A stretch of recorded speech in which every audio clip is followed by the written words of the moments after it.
Pleasure. A French comedy had its American premiere tonight at the Rooftop Theater called Carambar. It stars Claude Dauphin, whom you see here in a tense situation with Tammy Grimes. Edith Atwater is a featured performer, and Ira Serka directed. Byron Bentley has just returned from Lower 2nd Avenue with his review in hand. Byron, do you recommend we hop downtown to 2nd Avenue to see this import? John, this is a very French and very funny a good part of the time. It is important, I think, for at least two reasons. First off, it serves to introduce a leading contemporary playwright to New York. The second reason has nothing to do with the academic, and neither has Claremont when you come down to it. It is essentially rollicking good fun. That's reason enough for any play. Looking at the Admiral production tonight, I was reminded of several other modern French works, and not at all unpleasantly. It is wry and very sardonic.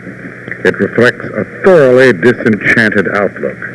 I'm sure it has a certain amount of intellectual basis, too, without an ounce of intellectual pretension. And I'm positive that it is extremely playable. Perhaps we would be close to the truth to call it a farce of ideas. That's an odd-sounding concoction, to be sure, but those familiar with modern French theater will get the idea. The play is bitter, broad, bawdy, and bumptious.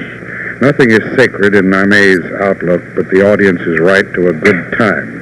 If he can stimulate the spectator's mind as well as his sense of humor, so much the better. In my book, he has done both.